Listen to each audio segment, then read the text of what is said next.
Hello everyone, my name is Ciaran Conliffe. As I said, I'm a lead security architect at Rapid7. I've been working in IT for longer than I'd like to admit, except I put it in the slide. And I'm here today to talk to you about waterfall. Now, on the off chance anyone doesn't know what waterfall is, it's a development methodology that was basically the way of delivering software from the 1970s through to about the 1990s, so early to mid-2000s. And it was something that gradually fell to the wayside as Agile came in, and it is something that people get very emotional about when you bring it up. Which is surprising because effectively it's just do these things in this order and get software. But why I want to talk about it today is because of those reactions. So one of the things I do as part of B-Sides and NIDC and other conferences is I run workshops on how to come up with ideas for talks. And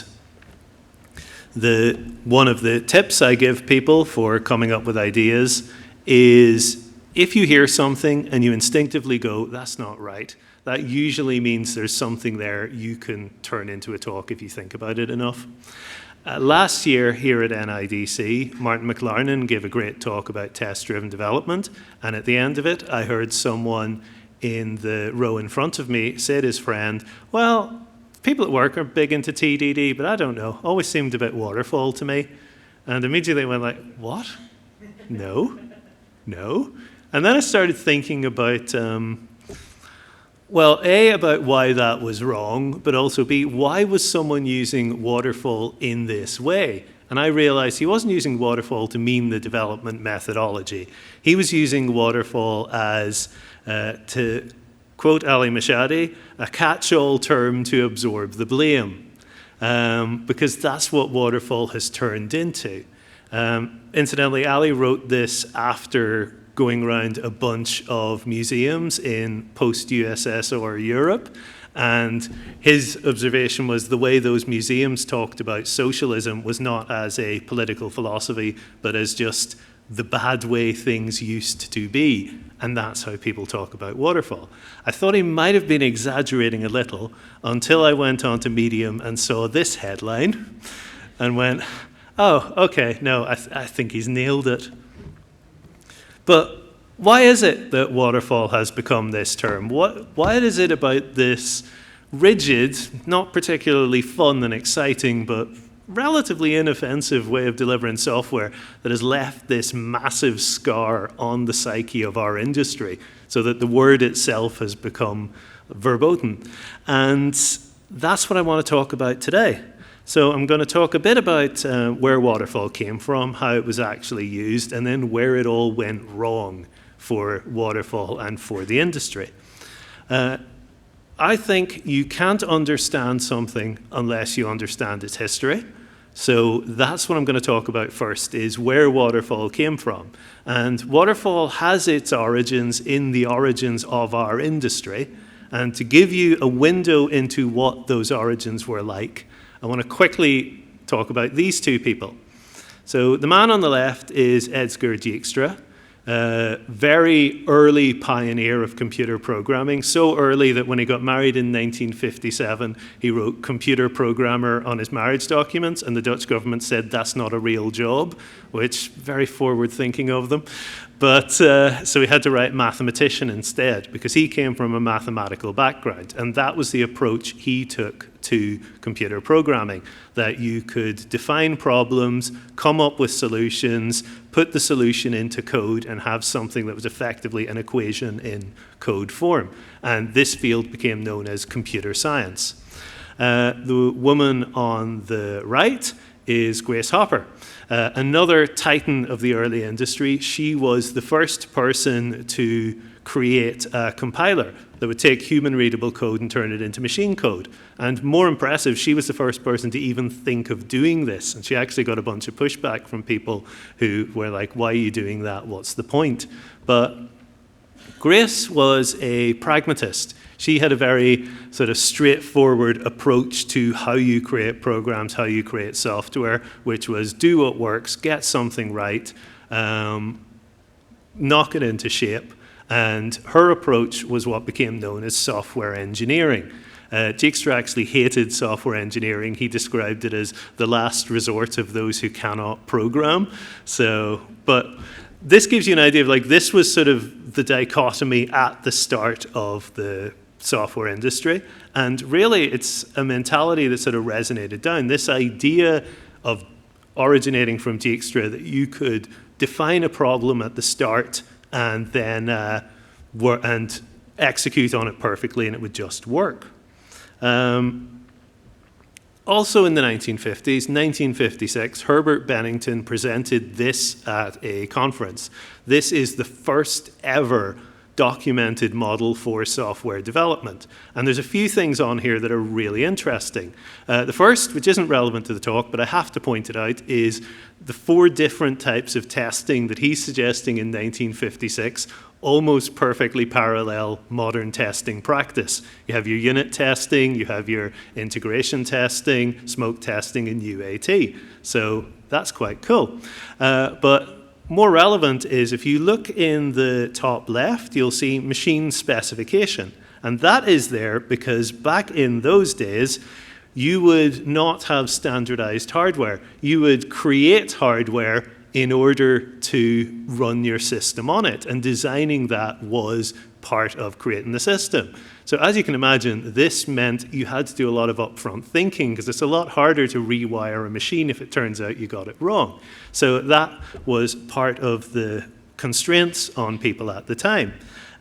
Also worth noting here is coding specification and coding on here are not what we would think of because Grace Hopper hadn't invented the compiler yet. Coding specification was you would write out effectively a pseudocode human readable version, and then coding was you would manually turn it into machine code, or more properly, you would turn it into one of these, a punch card. Incidentally, computer punch cards were actually based on what used to be used to run automatic looms, which is one of the many reasons why a lot of early computer programmers were women. But the changing gender attitudes in the computer science industry that's a talk in itself. Maybe I'll do that next year. But again, here you have something physical, a physical representation of your program, therefore hard to change once you've created it.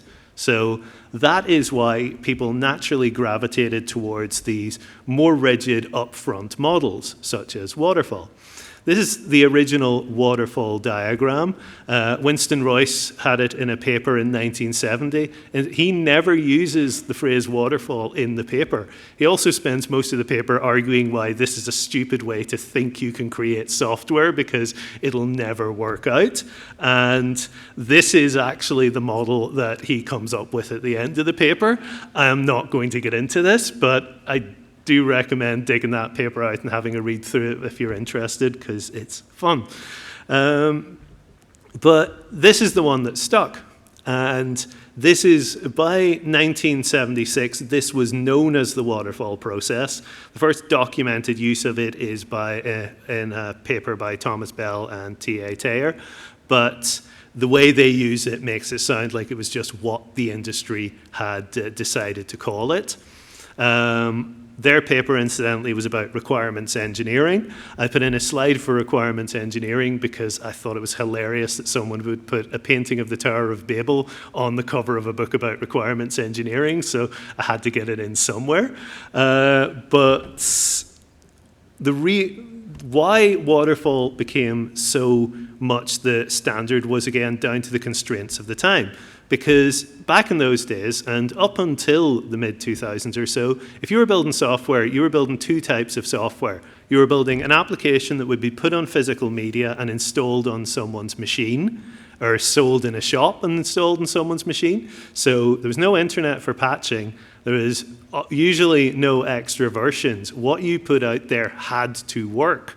And so the need for that certainty drove a lot of the way that people created software. The other type of software was a monolith, which in this case I'm defining as a mainframe running a big central program and then a bunch of computers as terminals going into it, because the program was too big and complex to actually run on someone's machine. And in those cases, yes, you could update that central mainframe, but it was difficult because building code was hard. You couldn't test the code locally or anything. You couldn't build the code locally. You needed to have specialized build teams who knew how to take this code and turn it into something that would run on the mainframe. The mainframe hardware was standardized, but the environments were not. And these were often as well long-running processes that would be kept up and running and required constant maintenance, constant hands-on fiddling. So if you were lucky, you'd be doing monthly releases. Quarterly was often much more common. You had these very slow development cycles. Adding into it was the fact that even when you did have networks and started having the internet, it was not the internet of today. I remember when I started working, if you wanted to check code out from source control, we were working in Belfast, the source control server was in the US, you would set it checking out and then go away and come back like 4 hours later and maybe it was done. So those are all the reasons why waterfall and that more defined process came in and stuck around for so long. So that's why waterfall. What was it actually like working with waterfall? Well, in order to answer that question, I am going to draw on this book. This is not a particularly good book. It's not a particularly bad book. It's basically a very mainstream book. So it gives us a good picture of what the standard thinking about development practices was at the time. Incidentally, I showed this slide in the practice session and someone pointed out and went, my manager did give me that book to read, so I think I bullseyed that one. So in this, McConnell first talks about pure waterfall, classic waterfall, which is basically a variant on Royce's model. McConnell is a lot more praiseworthy of it than Royce. He actually seems to think it's the ideal way of doing things, but he says you won't get it to work. There's a interesting comment he makes that this often does not work because the people specifying the requirements are often not computer experts. Put a pin in that because it's important later. So he also has a lot more realistic variants that were much truer to the way people actually worked. For example, overlapping the stages. So you're starting in on your coding while the design is still being done so you can more efficiently feed back. You're still doing everything in sequence, but you've got a lot more interaction. Doing all your design up front and then breaking it apart into work for different teams. This was a very common way of doing it to take more advantage of the number of developers you had on hand and avoid dealing with complexity of the system. You would get, we'll release it in stages, which was multiple deliveries, but it's still this very upfront structured. And in practice, it usually turns into, we'll release it in stages until we run out of time and money, and then it's done, sorry.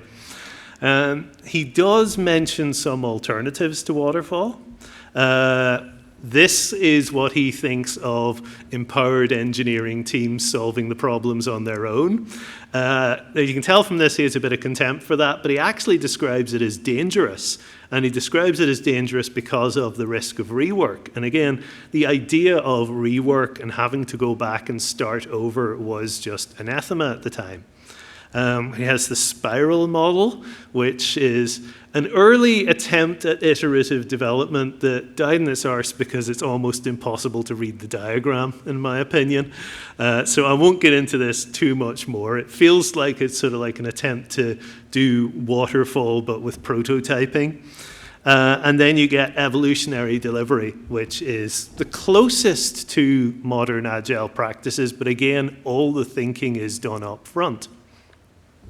And that actually ties into part of why waterfall went wrong. Because, I mean, as I said, it's not a the best way to deliver software, but it's not the worst. And what is it about it that left such a scar on the psyche of our industry, that to the extent that when I told people I was doing this talk, they would actually get very emotional. One person got really angry with me and was like, why could you defend waterfall? It was awful.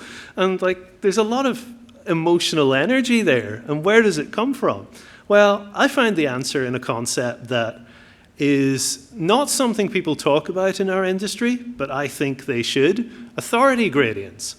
And this is a concept that's very important in aviation, in nursing, in train driving, all kinds of different fields. And it is the idea that the person in charge needs to have a certain amount of authority, but not too much. For example, if a head nurse has too much authority, when she makes a mistake, no one will challenge her on it.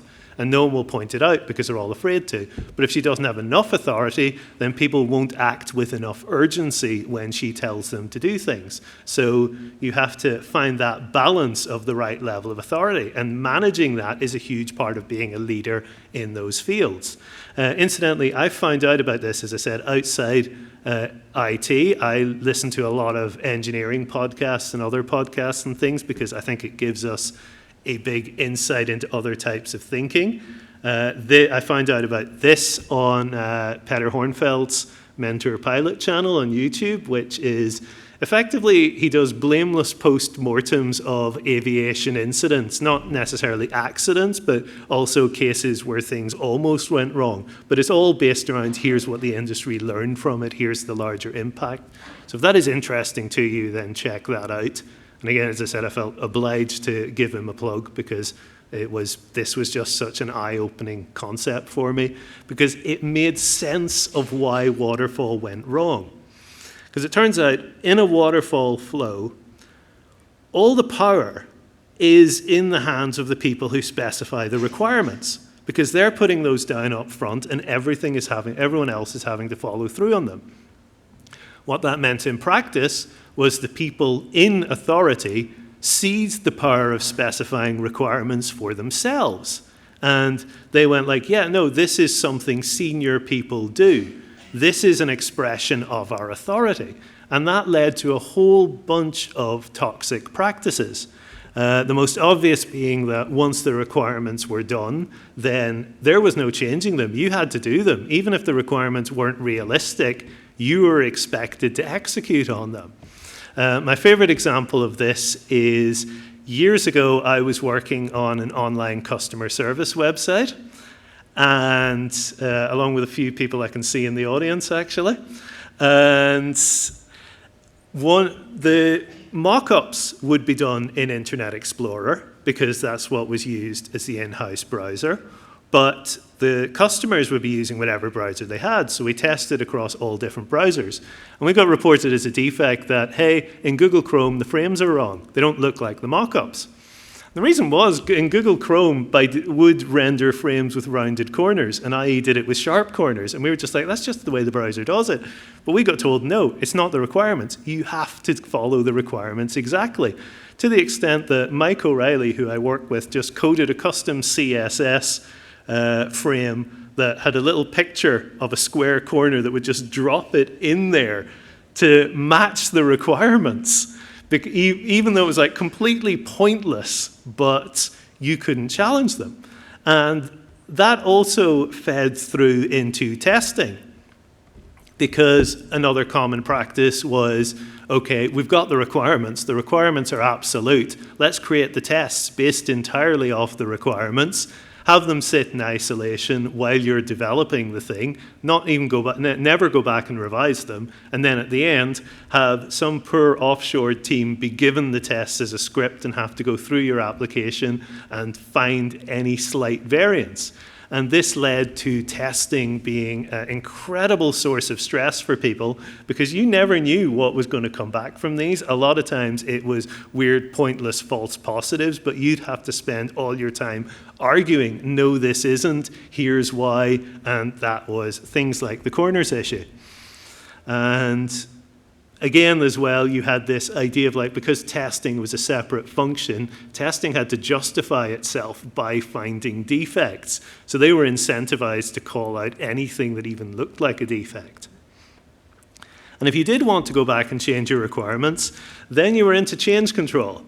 And change control, again, the idea is that rework, change is expensive, so let's make it incredibly painful to get it done so that people will only engage with it when they really have to. So you're using trauma as a management mechanism. So horrendously toxic way of doing things, very, and I could draw parallels between the way the UK Home Office handles immigration and visas and things at the minute, but it's that sort of toxic environment that's in place. And that's not the only source of stress, because if you're specifying everything up front, then you can plan everything up front. You can set all your stage gates, all your micro deadlines up front, all these different points where we expect to have this done by this. You're handling your work out individually, so if you don't hit your stage gate, it immediately becomes obvious that, oh, it's because this person didn't get the task assigned to them done. You have this very blame-focused culture, and it was just incredibly unpleasant to work in. And you didn't even have a solid team necessarily to draw on for support, because you also had the idea of people as fungible resources. And they're like, oh, we'll just bodge them together for this project, scatter them apart, bodge them together for another project, and anyone we like will give them the good projects and then move them on to the next good project. But there's no concept of a team as a group of people who are used to working together. And that whole scattering to the wind would also mean all the knowledge of the project would leave with them, and whoever was left with maintaining it was forced to almost reverse engineer how the application worked. So, nightmare. Something had to give. So this couldn't last. And something did happen. Now, if you believe the mythology, then the 17 chosen ones descended from the mountain ski lodge with the 12 commandments of the Agile manifesto carved on stone tablets, and light washed over the land, and the evil waterfall was banished forever. But of course, it's a little more complicated than that. The ideas behind Agile actually go back almost as far as waterfall, and even some of the people who wrote the Agile manifesto were involved in trying to push those ideas in the decade before Agile. But it didn't work then. It started working in the 2000s. Why? Well, tech was better. People could code things faster. All of a sudden, change became much less of a problematic concept because people had frameworks, they had libraries, the machines they were able to run a lot more code locally and build it up, and that meant that you could change things and it wasn't suddenly a constraint on you. The actual structure of applications started to change as well, with the internet and web apps and JavaScript clients and Web 2.0 and APIs, all that fun stuff, breaking things up, making it a lot easier to work on aspects of your code in isolation and enabling things like feature-driven development. So, and Agile was able to take advantage of all this change. Testing also changed, and Kent Beck was one of the people who was pushing Agile very early. A lot of Smalltalk people were. Unsurprising, because it enabled a lot more granular testing, and shifting testing into the realm of developers also meant requirements wound up shifting into the realm of developers, because as you wrote the tests, it would feed back and immediately inform which requirements weren't valid. So everything started, but you started getting a lot more empowered development teams. You also started to get people in leadership roles who were a lot more tech savvy, because the internet had come along, everyone was using computer, even leaders who didn't come from the programming side of the business had a lot more understanding of what was possible. Offices were shifting into paperless offices, so it was it meant that they were a lot more open to different ways of doing things. And that tech savviness also applied to the customers. And they started going, why is it taking you 6 months to make this change when these small startups, these can do things a lot quicker. I can get an update on my app very quickly. It's like the companies who weren't able to move with the times got left behind. And Agile became the standard way of doing things. Another factor was just it was very hard to hire people around then. There was a lot of alternate paths into IT that were done, like crossover degrees and so on, because there was a skills shortage. And if you weren't using Agile, people didn't want to come and work for you. There were, of course, also less salubrious reasons that people decided to switch to Agile.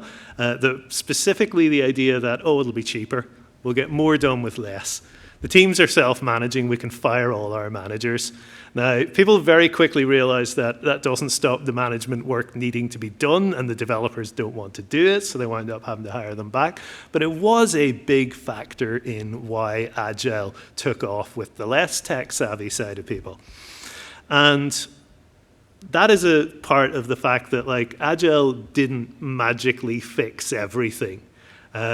The people who were part of those toxic authority gradients, who had all the authority, wanted to cling on to that authority anyway, so they started putting themselves in as product owners and business analysts and keeping up the same what I say goes attitude. And it became very clear that Agile didn't work unless you empowered the teams, but it's toxic authority gradients have not gone away. I'm sure you can think of a few examples in your own work life where decisions are being made high up and you're having to like it or lump it. But that does point to the idea that a lot of people acted like saying we're Agile now would make all those problems go away and not cause any of the everything would be sunshine and roses, and we didn't have to actually change anything. So that was a problem, but people figured it out. But there was also the other side of this where people thought, well, now we have to do everything Agile. We can't do anything associated with the old day. We have to follow these Agile frameworks to the letter. And it turned out a lot of these ideas people had come up with in startups didn't work in enterprise environments. And that led to a bunch of attempts to hybridize Agile and Waterfall. And some of those were a bit more informal, like Scrum But and Scrum Waterban, and just, oh, well, we're doing Kanban, but within the phases of an Agile, of a Waterfall project. And then you started to get more structured ways to bridge the gap, like SAFe. Because that's the big twist. It turns out SAFe was an undercover agent of Waterfall. But not the most deep cover agent of Waterfall, because we have to ask what actually happened with Waterfall. Well, I mean, you still find it knocking around, and people will say, and ironically, you'll see them saying, oh, it's grand if you're on smaller projects, which is very funny, historically speaking. But you don't have to look that far to find out what really happened to Waterfall. This is the system development lifecycle. This is considered to be the way to deliver software in an Agile way at an enterprise. And as I'm sure you can suspect, they haven't put it on screen just to show it off, because if you grab it and stretch it and twist it out, then, yeah. So Waterfall, it may have gone away, but it turns out you do still have to do things in the right order to make them work. So conclusions. What have we learned? Number one, Waterfall was not people doing it because they hadn't thought of all the brilliant Agile ideas. Waterfall was what people did because it was the best they could do with the constraints of the time. There was an awful lot of bad practice in the industry going on at the time. Waterfall was definitely an enabler for some of that, but it wasn't the root cause of it. And some of them did persist through. If you didn't tackle the root causes, then they would just keep on happening. It wasn't a case of Waterfall going away and Agile magically appearing. It's a lot more complicated than that. to quote Terry Pratchett, as soon as it was steam engine time, the steam engines started turning up, and that's what happened with Agile. All of a sudden, Scrum that had been around since the 1980s, extreme programming, people suddenly went like, oh, we can actually use these now. So, and Kanban came over from the automotive industry, but these were not new ideas, they were just ideas that people could actually leverage. And lastly, as I said, regardless of whether you call it waterfall or not, you still actually have to do things in an order, and we'll never really get away from that, from 1956 through to now. So that is the talk.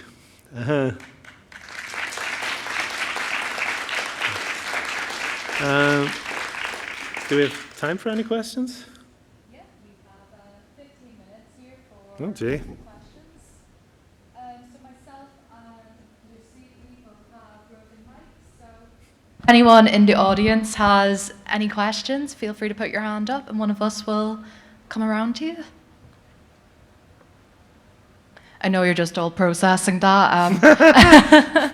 No, I know myself. I've definitely been in organizations where there was a agile transformation, but all we got was Scrum ceremonies instead of new ways of working.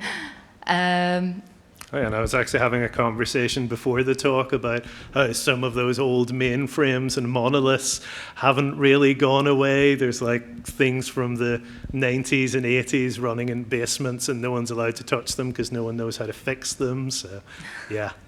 And all those people who looked after them are now starting to retire. So exactly. Do we need to train young people in mainframe? I do. It is this running joke that's like if you can program in COBOL, you'll never be out of work because we'll never get rid of it. I can blame Grace Hopper for that one as well, actually.